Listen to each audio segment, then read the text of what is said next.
Thank you for tuning in to TalkWad.com, the world's fastest growing internet radio network.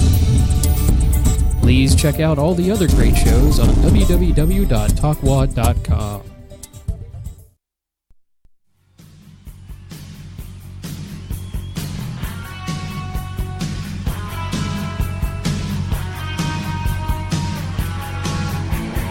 Welcome, America, to AmendmentOneRadio.com, where your First Amendment rights are still safe to say what's on your mind.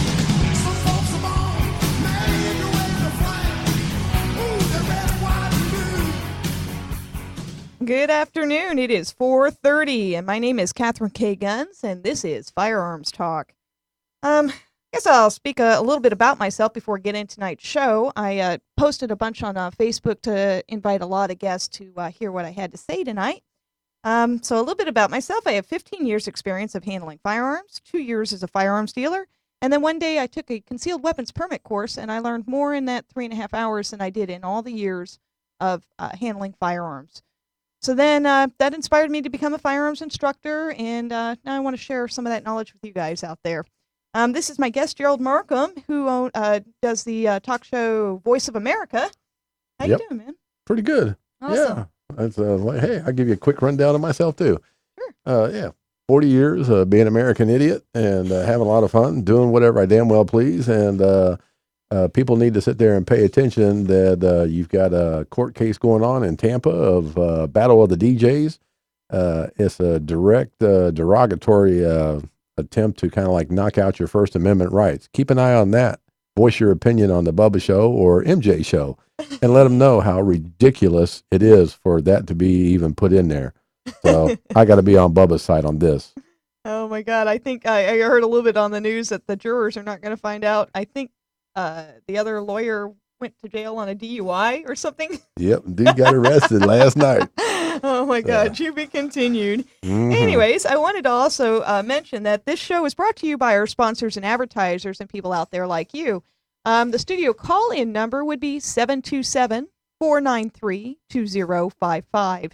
And if you want to become a talk show host or be a guest on our show, you certainly could at any time. And I wanted to thank Nolan from the Talkwad Radio Network, because without him, none of this could be possible. So it is proudly brought to you by the Talkwad Network, and you can check out many other shows by going to, he's messing with me, going to www.talkwad.com, and that's TALKWAD. So some of the things that I wanted to cover over today that I had mentioned is I wanted to teach about a little bit about firearm safety, the mechanics of firearms, and how to improve your shot, and then maybe touch into a little bit of politics if we get towards the end of it. Wow.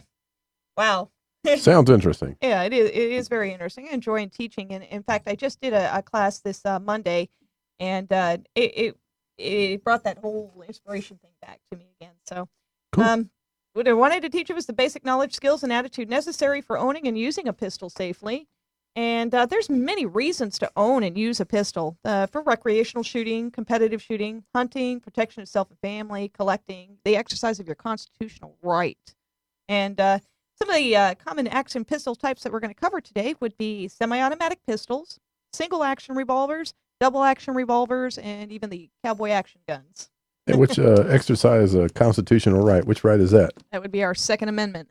Oh, okay. And we're on the First Amendment. Oh, okay. Cool. Well, yeah. Because the first one's got to back up the second one and vice versa. Yeah. People better wake up. That Second Amendment's being challenged and challenged hard. Yeah, it is. Before we get started, there was a video that I had found that was Facebooked to me with a lady that put it down in perspective, and it was really, really awesome. And her last name is Duff, and we caught a snippet of it when I got in today, and I think that's where our techie is looking for right now. Let me see here. What she did is she basically broke down the differences between an AR-15, a .308, a shotgun, 9mm, and a .45, and it's just absolutely beautiful. So if we're ready, we can drop that in. That would be really awesome.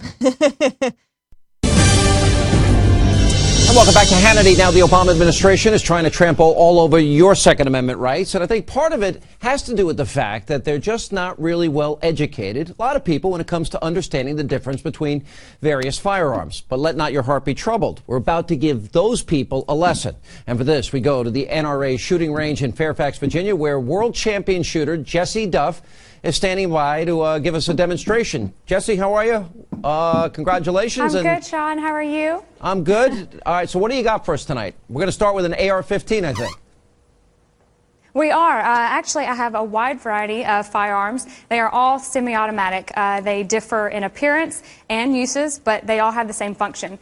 And I'm going to demonstrate that by shooting 3 rounds out of each, just to show the semi-automatic capabilities, and also go over a little bit of their uses. And I'm going to start with probably one of the most popular rifles in the U.S. right now, thanks to all the media attention, and that's the AR-15 .223 caliber semi-automatic rifle. Now, Sean, this is something that I use in competition myself, and I know everyone says it's so big and scary, but that's simply, these are cosmetic features that have no bearing on the firearm's functions at all. And I just want to go over a few of those really quick. This one is, this is the pistol grip that everybody's talking about, and that's simply just for stability. It helps me maneuver through a stage of competition. It has no bearing on how this firearm functions. These rails, these are just for attachments, maybe a flashlight, another scope, something to ease through competition. This scope right here is in competition. I shoot targets out to 500 and 600 yards, so I've got to be able to see it. This is not a collapsible stock, but that is one of the features that they discuss, and that's just to make it a better size to fit you. For instance, my 5-year-old nephew harvested his first deer about a month ago with my competition rifle, and he was able to make this fit him. And I think one of the reasons this is so popular, it's such an easy rifle to shoot. It's lightweight, it's maneuverable, and it has no recoil whatsoever. So I'm going to shoot it real quick so that you can see the impact in the target that it will make. Okay.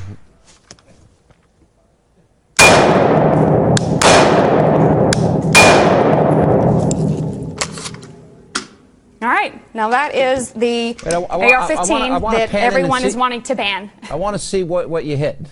Can we get a shot of that? Okay. Yeah. Okay, so as you can see downrange, there's 3 targets.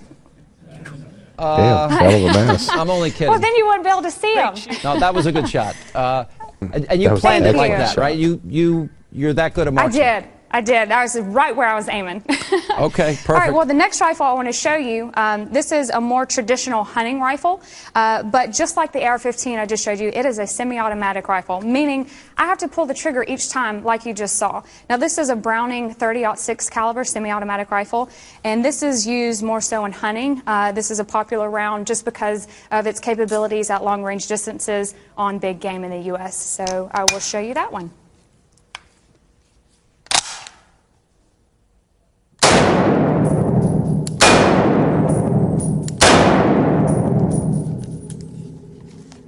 There we go. That's the hunting rifle. Wow. You were a little off on that last shot, but that's okay. I know. I probably flinched just a little bit. You were rushing. Okay. Okay, the next gun I want to show you, the firearm. This is a Beretta 12-gauge shotgun, and it is a semi-automatic, just like the 30-06 and just like the AR-15. What I'm going to show you is 2 different shells. One is a slug and one is a waterfowl round. Now, keep in mind, this is something that I use in competition as well. I shoot a Benelli M2 12-gauge semi-automatic, and this is it's good for hunting, recreational shooting, and also competitions like I do. So let me show you that real quick.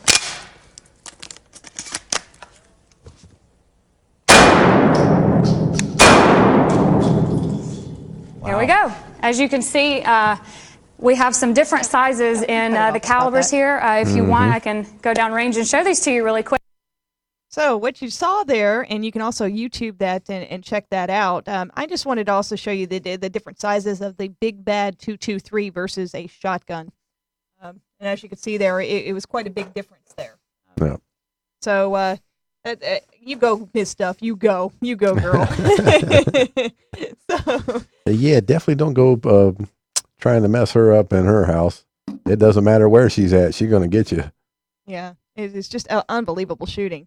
So then I wanted to, I guess, start back from the beginning too, about the. We're going to cover over revolvers and semi-automatics, and I got to figure out where I hid the pictures on the camera or on the computer there. But the main parts of the revolver, revolvers are probably my choice in firearms. Although semi-automatics are awesome, I can't say anything negative about them. I just love the simplicity of revolvers. It's pretty much well point and click, and it makes a big bang. So the main parts of a revolver would be your frame, the action, and the barrel. The frame is the lower half part of the firearm. Let me see where the images are, and I'll see if I can click that up there really quick. I don't know where I hit them. Yeah, let me see. We're going to hunt them down. Where did they go? Is it in here under pictures? Yeah, I don't know where that's at. Yeah, I don't know where to click it. Would it be under all images? Probably. Yeah. Give that a shot. Oh, no.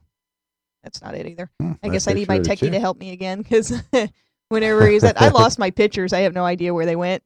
And I thought I saved them on the screen. But it's pretty simple to figure out the main parts of a revolver being the frame, the action, and the barrel. Inside, the frame is the lower half of it.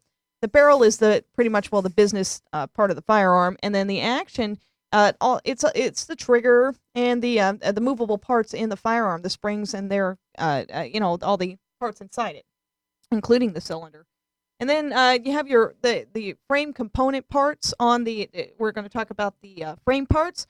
That would be the rear sight, the trigger guard, the front strap, the back strap, and the grip panels. The reason why I teach this when I'm teaching in my classes is because it's really important to know what the names of the parts are, so that you don't go, this thingy didn't work on that thingy, and how do you eject that thingy? So it's really important to know the names of your firearms and the parts that make it function. So let me see if I was ever able to find those pictures. Well, and there we go. So I'm not able to locate them, and I spent probably a good 15 minutes finding that, but that's okay. Oh wait, Oh, there we go. You able to find them? It was under my file. Yeah, my techie's looking for it right now. He's so awesome. He has covered my butt more. Let me see. We put it under a date or something another. Yeah. Wow. Let me see. It's Thursday. Yeah, he's still. There we go. And almost there. Yes. Wow. It really disappeared. I don't know how I lost it so badly there. All right. So then we have that one. I want to get the revolver one up because that's the interesting one. Okay. So then I guess I take this picture and drop it, and hopefully I won't crash the. I drag the image to it and won't crash it, right? Yay! Alrighty. So there's the revolver there, and so you can see the names of the parts on the revolver. You have your the hammer, and also contained on that hammer is the hammer spur. Some revolvers have a concealed hammer, and that's ideal for concealed carry. But this one gives you two options of doing a single action or a double action. And it's easy. It's broken down into single action does one task. So when you cock the hammer back, then all you got to do is squeeze the trigger. And double action means it performs two tasks. Hence the term single, one, and double, two. You can perform this firearm in two actions. You can either squeeze, when you squeeze the trigger, it cocks the hammer back, and then there's your two tasks right there. Goes to fire. So then you see the trigger guard on there. That trigger guard, hence the name of the term, I love it. It guards the trigger. So if you were to, drop it prevents you from potentially squeezing the trigger when not necessary. Yeah. Then you have your grip panels, and then they make different kinds of grip panels. So you can have rubber grips or wooden grips. I'm kind of old school. I like the original wooden grips on mine. And there's many purposes to that. They make it to where it's comfortable on your hands. They have like finger grooves on the front strap, and sometimes they do a texture on it so that it doesn't slip out of your hand. So things like that. Yeah, 'cause I think they make, what is it, like gel coat handles now or something? Kind of like what you call a Hogue wraparound grip. Yeah. Oh, those are awesome. Yeah, I really like them. You can pick them up. Hopefully, they're still running around. I don't know, $15, $20. So it's not that bad. Well, that's pretty cheap to go grab a hoe. Yeah. That's Houge. Oh. Hogue, not hoe. So then to operate this firearm, what you have to do is there's a cylinder release latch on there, and you push that button. You either push it forward or you slide it back, or even just a push button, and it releases the cylinder. The cylinder comes out. You put your ammunition in there, and then you close the cylinder, and you're ready to fire from either position, from single action or double action. And the biggest thing that is important to me is where your muzzle awareness when you're also loading or unloading your firearm. They actually have on there what is called an ejector rod, and a lot of people don't know that. They think to unload their firearm that they've got to hold it up in the air and actually unload the rounds out of the cylinder. You actually push on the ejector rod, and that helps assist you with that. So that's pretty much the simplistics about a revolver. It's very simple and easy going. That's why I love revolvers so much. Then I have the, let me see it. I think I got a Cowboy Action. The first one there. Oh yeah, this one's a great one. So looks like an old Colt. yeah. So the only way that this firearm performs is in a single action mode only. You have to cock the hammer back every time for the firearm to shoot. And so if you ever go out to a gun show or collecting and it doesn't have that on there, or they filed off the hammer spur, then this gun will no longer work for you. So, but they also have a loading gate on there, so the cylinder doesn't come out all the way on a Cowboy Action gun. It's a cylinder release latch, so you can put in one round at a time and eject one round at a time. So that's pretty much how that works, in using that ejector rod. So when we do that, that's why I wanted to do a breakdown of both the single and the double action revolvers. And there's a big difference between the two on a revolvers versus semi-automatics. Fortunately, I thought I had an image of that, and I managed to lose that too.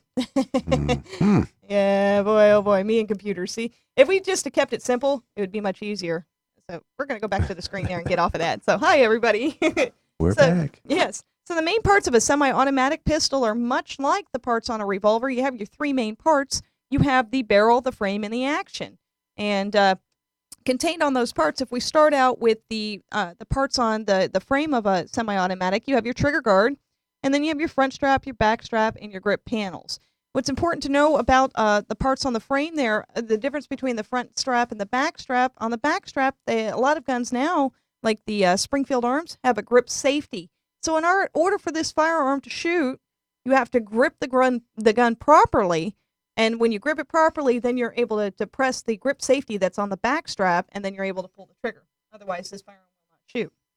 So now, isn't there some like the newer guns that on the handles and stuff are actually made design-wise where if you're what is it, like the hand pressure you got, something like that, can fire a gun? They're actually coming up with firearms like that are basically they only recognize your hand. So. Yeah. Well, that'd be pretty good. Yeah, I think that's pretty neat. So it would make it a personalized firearm, and nobody else could shoot it. So that's what they're working on. So that's some neat technology out there. Of course, we won't get that. They'll be taken away. Yeah. Oh, I hope not. I want everybody to fight for our Second Amendment rights. And if that makes me sound cocky, well, no pun intended there. I do believe in the right to defend yourself. Just flat out bar none, the right to defend yourself. Either that, or just think of it this way. If you're sitting in your house, somebody breaks into your house and you got your kids around you and they pull out a gun before you can pull out a gun because you don't have one, then think about this. Are you going to live? If you had a gun and you were able to get to it while that person is coming to your door, you've got about a 90-10 chance of living. So now think about how you don't want your guns. Yeah, and that backs up our First Amendment as well. There's a lot of things that I was also texting to Facebook. Wow, nice squeaker. Is there any? Okay, wow. I can hear. I don't know what occurred there, but this is going to be one. I think. That was new. Yeah, that was totally new. Alrighty, so let's the government blocking our signal. Let's resume as normal here. Okay, so. Some of the other parts on a semi-automatic pistol, we just covered the frame part of it. Then we're going to cover the action part of it. That's going to be the hammer and the hammer spur and the trigger, and the moving parts on there, like your slide lock and your safety and your takedown switch. Those are all the moving parts on the semi-automatic as your action. And then on the slide, there's several parts on the slide too. You have your rear sights and your front sight, and it also the barrel is contained inside. On some semi-automatics, you also have like the the Ruger Buckmark III, which is a fixed barrel. So the barrel is on the outside and the slide is actually internal. So there are some variations on it. And the slide does several different functions. It does three main functions that it does is when the firearm is fired, the gas pressure builds up. Well, actually, let's just go back it up a little bit. The firing pin strikes the primer on the ammunition, and that creates a high gas volume of gas pressure, and that blows the slide back. So when the slide is going back, it grabs the shell casing and extracts it from the firearm. And then it goes a little further back and it cocks the hammer. And then when the slide goes back forward, because it's guided by a spring guide rod and it causes the slide to go back forward, it loads another cartridge into the chamber, hence semi-automatic. So that's it's still one round per trigger pull, just to clarify that out there. So then we have the slide and then the magazine. And we joke a lot when we're at the gun range. A lot of the movies have really misinterpreted this, and a lot of news anchors who don't know what they're talking about have misinterpreted this. The magazine is called a magazine. It's not a clip. The difference between the magazine and a clip, the clip actually holds the rounds and strips into the magazine, and these are mainly known for rifles. And then the magazine actually holds the rounds into the firearm. I wished I could find that one picture of it because it's easy enough to explain like that. But see, now I'm not gonna be able to find it. Oh well, quit relying on these pictures, right? Alrighty. So I've done a basic breakdown of firearms, which then I wanted to do the next basic breakdown would be the breakdown of ammunition, because a lot of people get this name wrong too. They call it bullets, and that it's actually not bullets. It's called ammunition because the bullets are the part that leave the business end of the barrel. And let me see if I can find that image. I've lost that too. Where are you? Yeah, you know what? Not all of my images are in here that I pulled, so we'll drop this one in. That'll start out. Okay. So there's four main parts to the ammunition. You have the primer, which is on the bottom, and it's usually there's two differences. You have center fire and you have rim fire. Center fire, hence the term. The primer is in the center, so when the hammer strikes it, it has to strike in the center. And then a rim fire is the entire bottom end of the shell casing. So the entire thing is the primer. Then you have your shell casing. And then contained inside that shell casing is the gunpowder. And then you have your bullet. And that's the part that leaves the firearm. Then there's two different types of ammunition. You have hollow points and you have ball ammunition. And there's a huge controversy on that as well, that they say, oh, we need to ban hollow points. Hollow points are designed to stop upon impact. And ball ammunition will go through and through. So it's doing exactly what it's designed to do. It's a self-defense round that runs at about $1 a round. So it does exactly what it's supposed to. Upon impact, it'll spread open. They make another guy out there called a Hydra Shock that has like a little pin inside. And what it's designed to do is when it hits bone, it corkscrews. So. Well, pretty good. Yeah, so a pretty easy breakdown on that. And make sure you get the Hydra pin in the ball. Yeah, the Hydra Shock. Yeah. See, it sounds so much better when you actually know the names of the ammunition and how to explain what's going on there. So buy lots of it. Yeah, lots of ammunition. All right, let me see. Oh, I can't drop it from there. I guess I have to pull it. This one. And then what I wanted to talk about was the what's happening to improve your shot. When you shoot and you're not getting the groupings that you're expecting to get, it's usually because of the trigger pull. The trigger pull affects everything. It explains why you're going high and to the left, high and to the right, or you're going down low. And I've posted a picture up here that you can get at gun ranges, or you can just print these off yourself. All I did was YouTube images for a chart for explaining shot placement. And the most common ones, usually for first-time shooters, is they don't learn the proper trigger squeeze. It's not a pull. So when you if you pull it, you stand a chance of jerking your firearm to the left or to the right. And then usually the first shot's really good, and then the second shot usually drops low, and that's anticipation of recoil, which is still in the trigger squeeze. So all of it's affected by trigger squeeze. So there's 6 fundamentals that we really need to learn here and practice over and over and over again, and that would be your position, your grip, your sight alignment, breath control, trigger squeeze, and your follow through. Positioning yourself, you have several different kinds of stances, and the stances would be you've got your isosceles, which is your legs are about shoulder width apart and slight knee bend, and then your hands are out straight with the firearm, hence the isosceles triangle.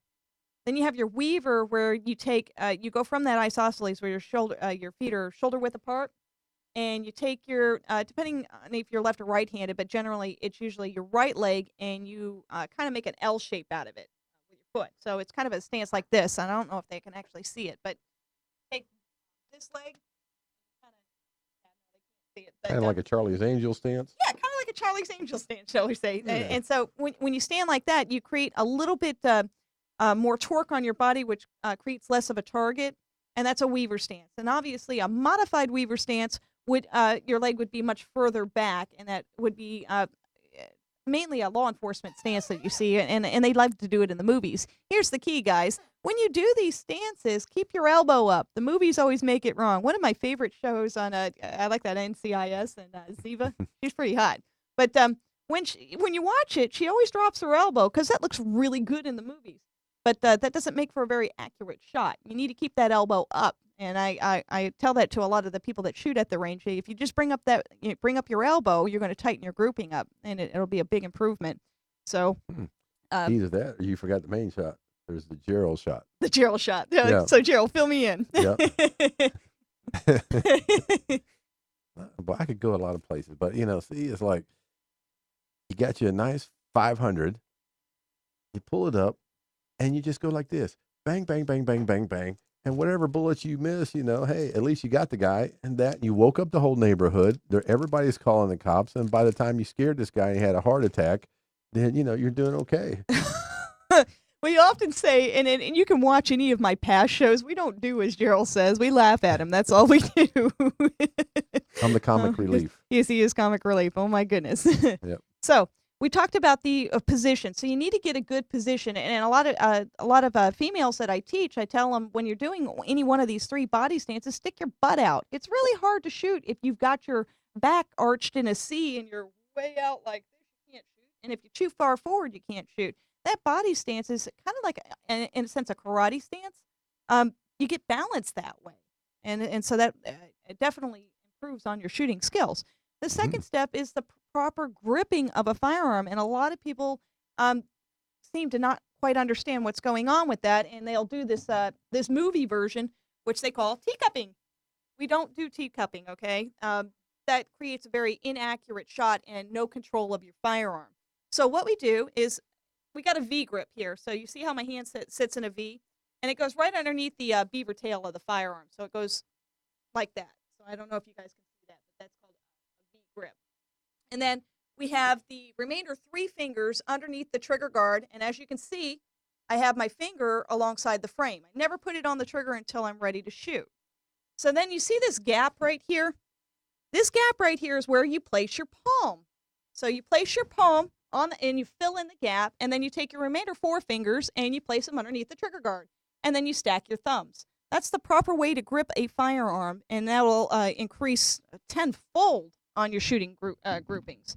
So now we described the position and the grip. Then we're going to talk about sight alignment. Sight alignment's the other really big factor here, and a lot of times when there's newbies out there shooting, they get so nervous around me that they forget to apply all these fundamentals. And lining up your sights is really important. So you take your front sight and your rear sights, and you line them up even and horizontal and evenly spaced on each side. So obviously, if you have your front sight too far to the left or the right, that's where the round is going to go. So it's you got to make it even and horizontal. So you don't want the front sight too high or too low, because then that's exactly where it's going to end up. So then you have sight alignment, and here's a good tip, guys. It doesn't matter if the target is 7 yards or 25 yards. You can make that shot. Don't let it intimidate you, because this is how you do this shot. You focus on the front sight. So the sight picture of the target, whether it be at 7 yards or 25 yards, it should remain slightly fuzzy, but enough to establish where you're going to shoot. And your rear sight should be slightly fuzzy, but enough to make sure that everything's lined up. And you keep your eye on that front sight. And so this is even after you shoot, don't take your eye off the front sight, because a lot of people, after they do that, then they'll go look to see if they can see the hole in the target. If you want to get good and efficient, you keep your eye on that front sight, and then you practice the whole 6 fundamentals all over again. So then you got sight alignment. Now we're going to talk about breath control. So many people forget to breathe. I got to do this a lot to them. Hey, it's okay. Breathe. Make sure you take breath mints. Yeah, right?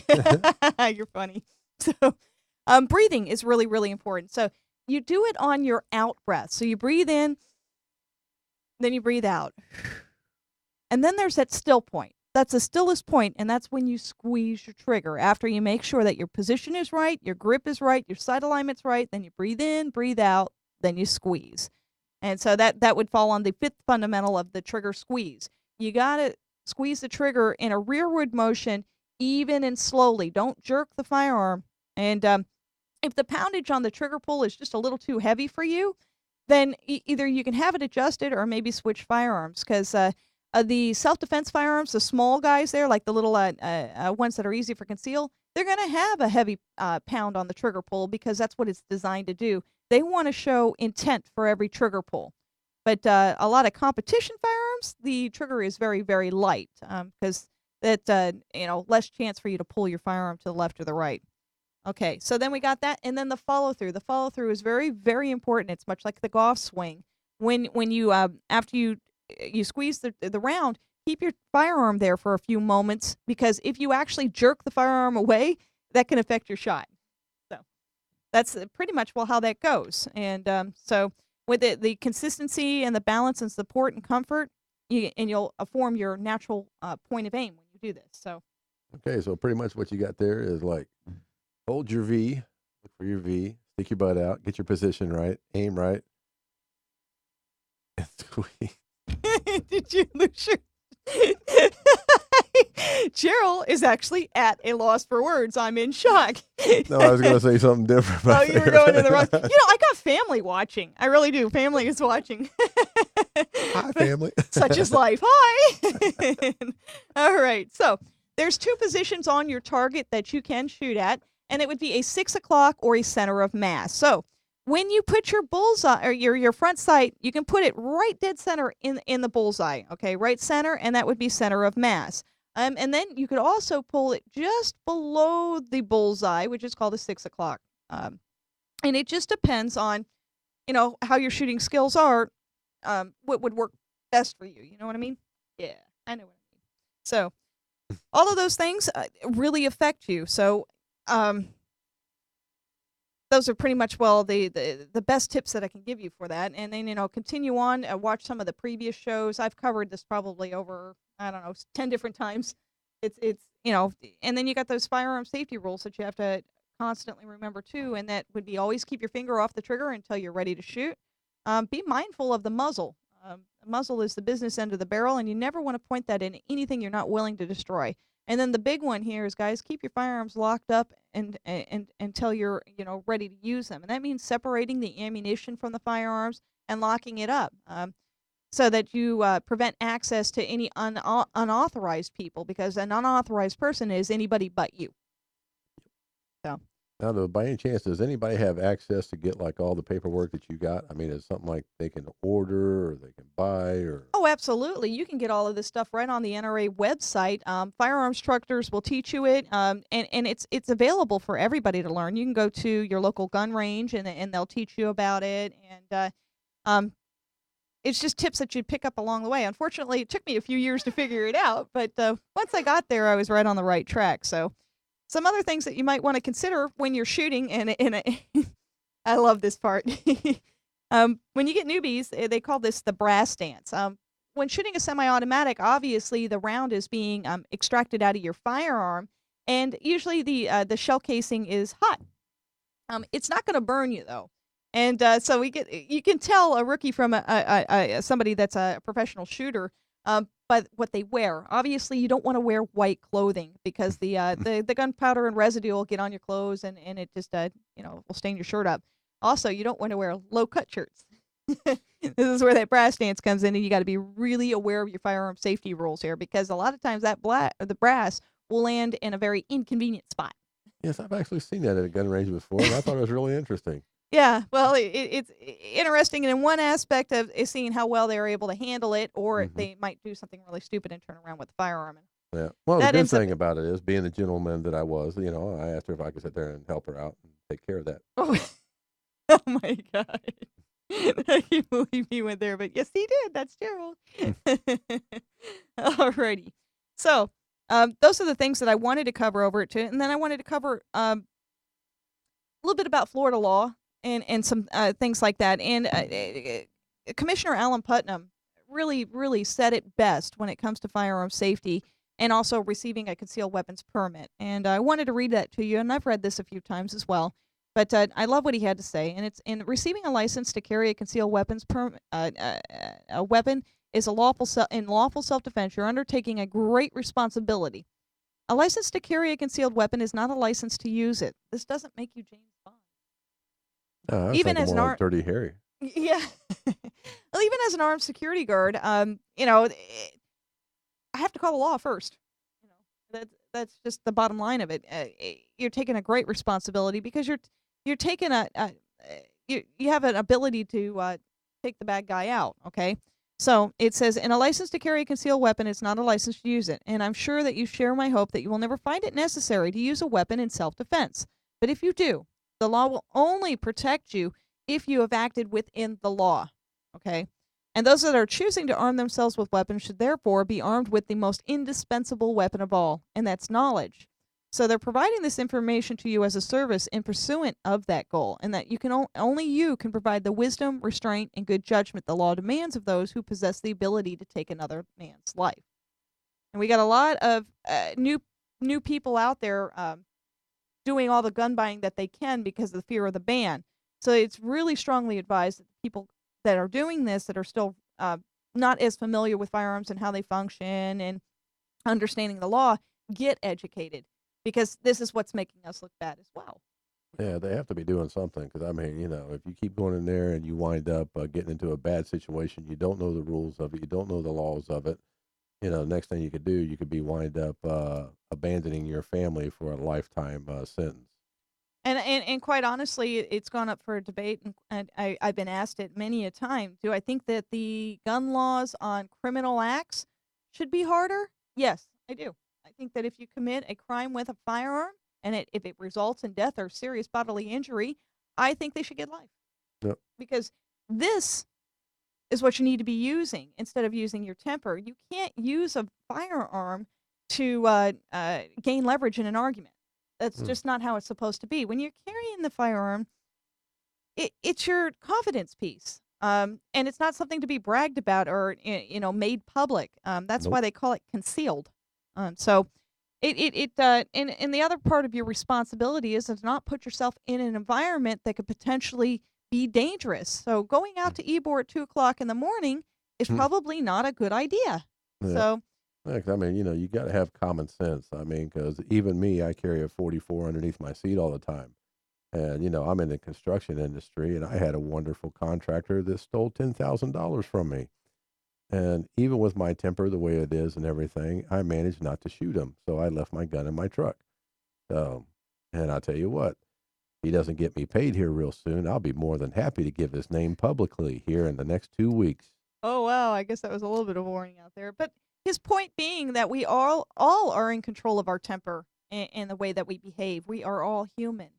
And I think that what's lacking here in some of the horrific crimes that have been going out there is the lack of morals and family stability, and just people screaming and pouting until they get what they want, or they're going to No, put on the biggest show they can to get what they want, to get attention. And no, I think that's number 2 on the list of probably we shouldn't give them any media attention. no. 'Cause Yeah.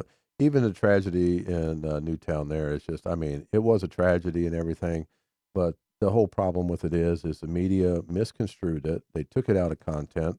Here's a guy that had mental illness, and all of a sudden he's the worst person because he had guns and he went out and killed everybody. But, and the thing of it was, even with his mother being involved, spending time with him to sit there and teach him how to shoot and everything like that, having a mental handicap, you've got to be able to have the responsibility and the accountability of what you're doing. And, and even in a bad sense, and, and it's not a good situation in any means whatsoever, but also at the same time, you cannot put yourself in a position in that kind of a house to where even being mentally unstable, you have to have your own common sense and good parenting skills that will sit there and make the right decisions. Unfortunately, this is one of those cases that her doing what she did, it cost her life. It also cost 26 other people their life. But also at the same time, you can't make this a media circus to where you want to sit there and blow away from the issue there and, and say that it's all about guns. Because the bottom line of it is the gun didn't kill those kids. He did. Yeah. And I truly, truly believe that if he didn't have such great ease of access to those firearms, that he would have probably chosen another method because there was some underlying anger there. And I think that's what everybody needs is a brake check. Get a hold of your anger. It is unnecessary. You get far more accomplished with a calm, cool, collective attitude. Yeah, you have to. I mean, like earlier when I was sitting there talking to Catherine and told her, I said, hey, people, you guys better really start standing up for your rights. I mean, because I've already heard it being said from a good source that's reliable that overseas, even your terrorist groups are sitting there, they're watching this because this is worldwide. they've even sit there and said that, hey, if Americans lose their guns, guess where we're going next? Oh, yeah. We're just sitting ducks, shall we Yep. say. Yeah. So, as you've heard in probably the past 3 or 4 shows, even with the guest of Dan Scott, and I really miss him. I thought he was really awesome, so I want to give a shout out to Dan Scott. Anytime you want to be a guest, you're more than welcome to, and you guys can check that out. Where Dan Scott said a lot of really good things that day. I think that was about 3 shows back, so you guys got to check that out too. So, I am steering away a little bit from the politics tonight, just dabbling in it here and there because I realize that perhaps it's not the same thing you want to hear over and over and over.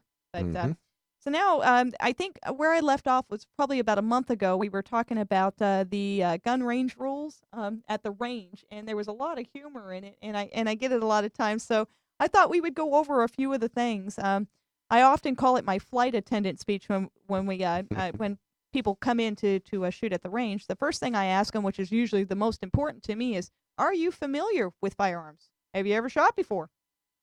And then that's where I predetermine what I need to do to help them out and to become safer shooters. So it's a flight attendant speech that goes basically have your eyes and ears on at all times. Well, I mean, that's kind of common sense. You're shooting in a tin can, technically. In the range, it's indoor, it's closed in, it's going to be a lot louder. So you get those people that argue with me, I just want to wear the earbuds or, and it's your ears. But I'd rather, because it's in my, where I work at and the owners feel it too, it's also our responsibility to make sure that you wear the proper hearing protection as well. And obviously, eye protection is a given. Brass is flying everywhere. Yeah. Maybe you're shooting a revolver, but the guy next to you might be shooting an AR-15, and there's brass everywhere. So yeah, because I mean, you got to create a safe environment for yourself and everybody around you. Yeah. So it's just, to me, it's common sense, but I understand if you're new at it, you need to learn a few things first. So some of those gun range rules, and this one is just one of many. Most of the ranges kind of follow the same baseline. You always keep your firearm pointed in a safe direction and down range at all times. That means, and a lot of people get confused with this, that you don't take your firearm from the case and then carry it over to the shooter's bench. It remains in the case until you get to the shooter's bench. That's where you uncase your firearm. That's right where you're going to shoot at. Because even if you're a professional shooter and you've shot a long time, it takes one newbie to watch you do that and think they can too. And then you've got 12 lanes of people shooting guns and carrying their guns across the floor, which can potentially end up in a very dangerous situation. Yep. So we also, should pride ourselves. Take a little bit of pride if you're experienced in it of teaching other people the correct and proper way. And most people learn by doing or seeing. Hence, all the movies have screwed everything up, Yes, so, it's like, sorry, folks, you can't be Stallone, you can't be Axel Foley, you can't be Clint Eastwood, I still want that firearm that never runs out of rounds. Yeah, really. I think that's pretty cool. So that's a really important rule. And then always keep your finger off the trigger until you're ready to shoot. And I see it constantly, and you have to constantly be focused on what you're doing, because that one slip up of your finger on the trigger when it's not necessary can be your last mistake. Yeah, So or somebody's life. that's right. So always keep your finger off the trigger until you're ready to shoot. And then your firearm must be unloaded until instructed by to be loaded by the instructor, or it has to be unloaded when you come into the range. You can load it at the shooter's bench, and that's for great safety precautions, because if you forget any of those other steps, like keeping your finger off the trigger, it could potentially be dangerous. But we always say the firearm is loaded, even when it's unloaded. It's loaded. So That's a fact. Yep. So, and then never give a loaded firearm to somebody. It must be unloaded with the cylinder out, or the action of the slide open. And the reason why we do this is because there's another common mistake out there of people handing a firearm over to somebody and saying, "Don't worry, it's unloaded." Very, very dangerous. Okay, so the best way to do this, and even at a firing range, is we leave the firearm in the shooter's bench. And for the next person to shoot, we just step back and let the next person in. We don't pass the firearm person to person. And then the cylinder being out and the slide being back is for visual inspection, so that we can see without having to touch the firearm that it is officially unloaded. So that's why we do that. So pretty easy stuff out there, I would like to believe. And you never want to leave a loaded weapon unattended, or even an unloaded weapon unattended. Nope. Potential for theft out there, and accidents, and you just, it just takes one person. A fine example of that, of a story that I had read, where the guy was cleaning his gun, and the phone rang, and he got up to answer the phone, and he was out of the room for, I don't know, 10, 15 minutes, and there was another friend of his that was fooling around with the firearm and just checking out to see how things worked. And then when he saw the guy coming back, he panicked and just dropped the mag. But he had loaded the firearm. So he goes on to continue cleaning his firearm. When you go to take it apart, on this particular model, you have to press the trigger. So what happens? The gun fires. Okay. He thought that he unloaded it, but then he unattended went to answer the phone. So what could have prevented this accident, and it's sad to say that it even happened, but what could have prevented it was for him to treat the gun as if it was always loaded and check it over and over and over. I don't care if you check the firearm 50 times. It's not going to make you look stupid. Yeah. Keep looking, Yeah, because there's no room for mistakes. there isn't. That's it. And I mean, it happens just that quick. So, then you want to, let me see. Obviously, this one's a given. It says no person under the influence of alcohol or drugs should be allowed at the range. I mean, come on, man. Beer and alcohol, or beer and guns, and it just doesn't mix. And obviously, if the medication bottle says do not operate heavily operated, or operate heavy machinery, I mean, come on, don't you think a firearm's heavy enough? That's for sure. Yeah, I mean, that's kind of a given there. So, and then let me see here. Safety. We already covered the safety glasses over there, and then all firearms are to be placed on the bench facing downrange. Slides and cylinder actions open.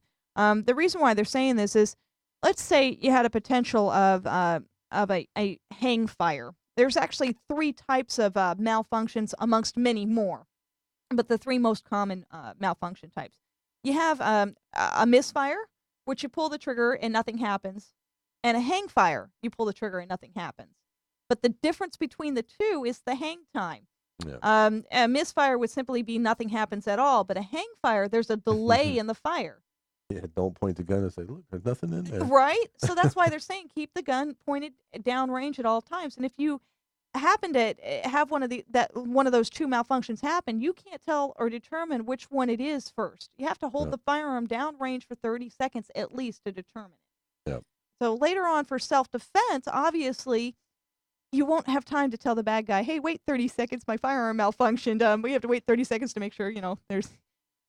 They have a version of it called tap and rack. So, in self-defense situations, and this is why I recommend that a concealed weapons permit course is not enough. That's just for the license to carry. You got to continue to educate yourself through IDPA.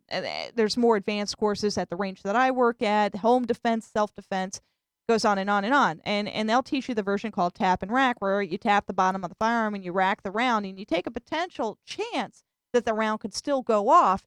But in a life-threatening situation, that's the chance you got to take. Yeah. So, But that's why they're saying that, to keep the firearm downrange at all times, even when you think it's unloaded, it's still loaded, and even if it's just laying there, make sure it's pointed downrange. Okay. Actually, one of the biggest things I see, I mean, I don't know if it's on your list on the end there, is people wanting to go in there and use a gun that's not for them.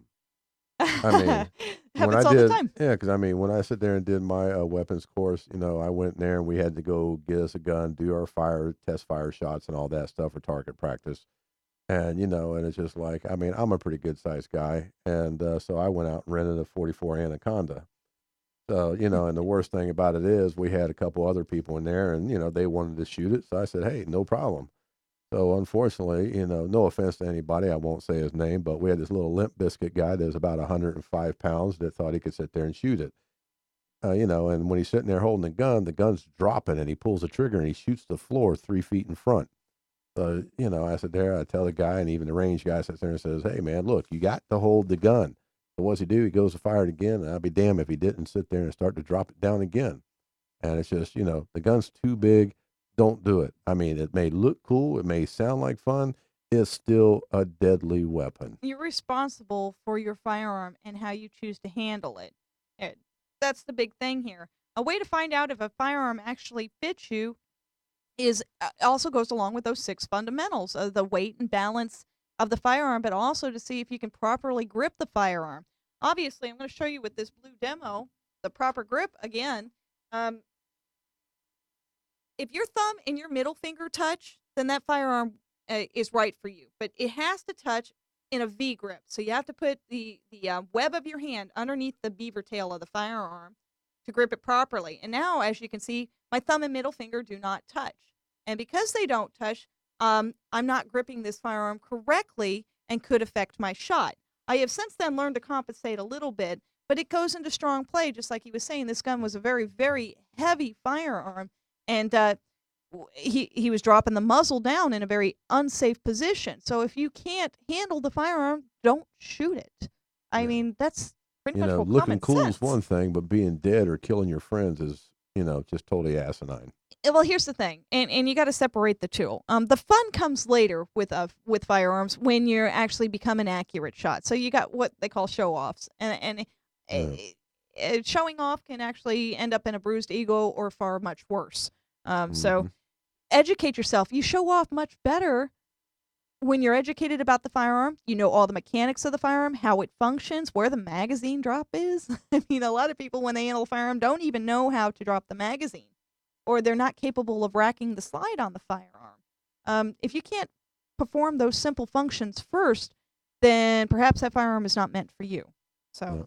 And for all you wild lunatics that want to go out there and have some fun and see some killer videos and really want to learn more into firearms and how to really protect yourself, go on YouTube. Look up Blackwater Training Schools. Wow. Some pretty intense stuff there. So, wow. I loved what I did with IDPA. They were so awesome. They got you to thinking about things that you would never think about in self-defense. And once you do outdoor shooting like that, shooting at the range is no longer fun. It's only a matter of as a practicing tool for you. Creating accuracy. But once you do self-defense like that, it's incredible. So advance your skills. IDPA, there's several locations for it. They did it in Hernando Sports Club, so up in Hernando, and I believe they do it at the Wyoming Antelope Club. And I'm not even getting paid to give a shout out to them for that, but I just think it's that important to get yourself educated in that. Wow, there's just not enough that can be said about that. So, yeah.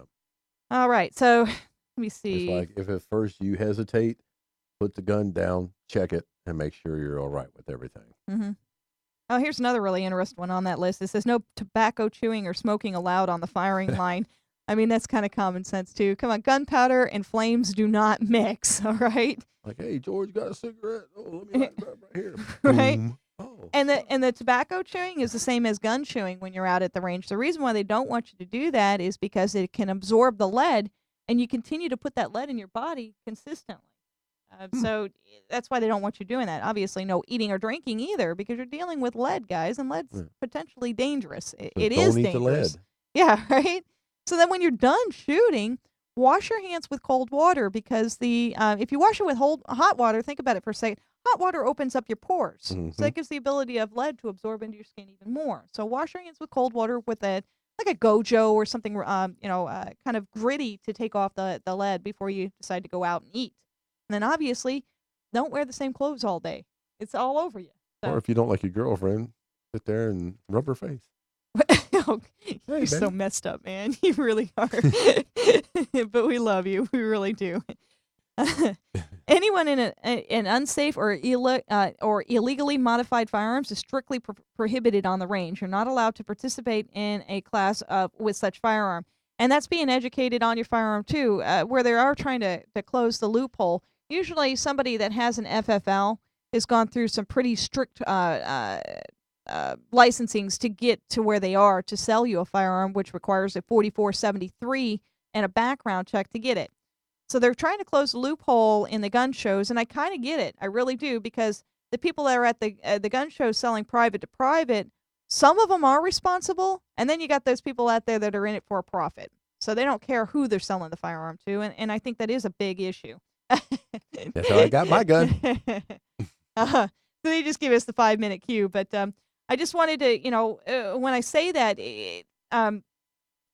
you need to be aware of what's legal and what's not legal as far as firearms go. Obviously, if you have a shotgun that has a barrel of less than, I think it's 16 inches, then that would be considered a Class 3 firearm. I think it's 18. I think in Florida it's 18. It very well may be 18, and I have to But I think the re-clarify that. national standard might be 16. It might be, but in Florida it might be 18.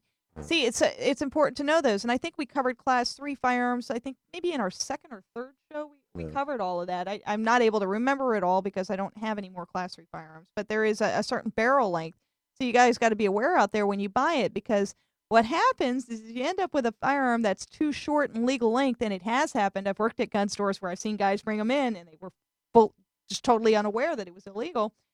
It turns into what they call the RICO Act. If they catch you with that firearm, obviously you're going to get in a whole lot of trouble, some jail time.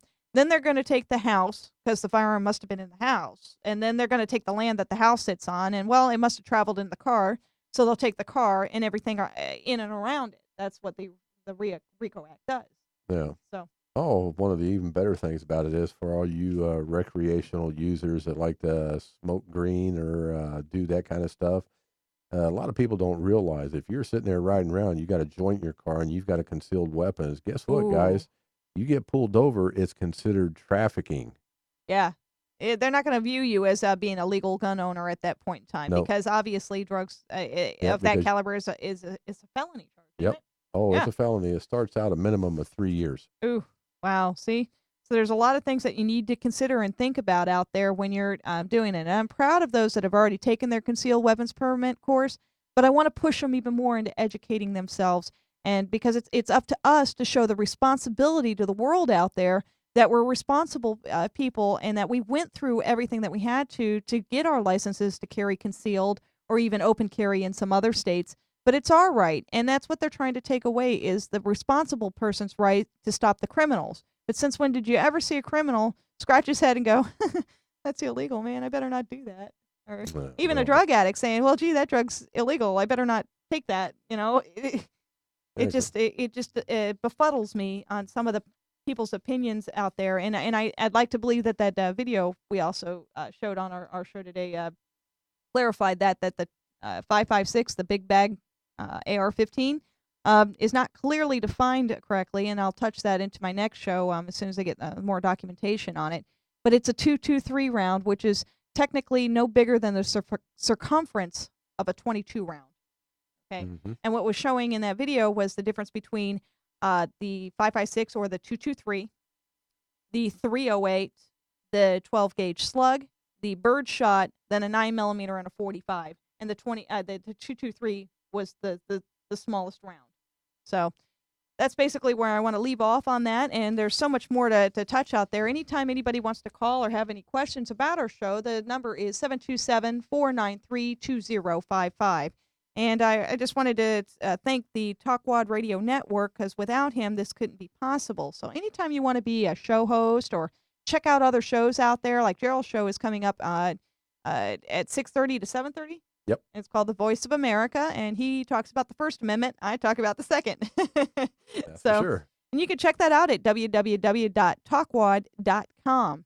So any final words you got to say out there? Nah, not really. Actually, it's been pretty interesting. Yeah, People need to learn stuff, and they need to pay attention to what's going on.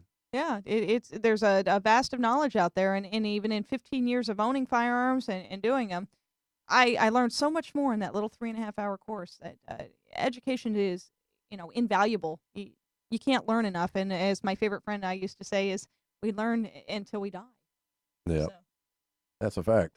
yeah. For those of you who think we don't, you're in for a rude awakening. Yeah, so I urge you guys to also check out Voice of America with Gerald Markham, and it'll be starting at 6:30 tonight, so you guys can watch it live and share out your opinion. He's in between. I'd say he's not either Democrat or Republican. He's a I'm real no American. political affiliated at all. Just an American Yeah.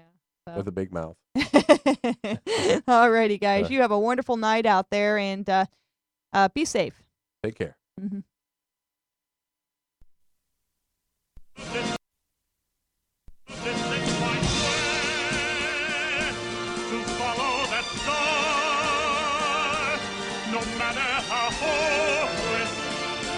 No matter how far, to fight for the right without question or pause.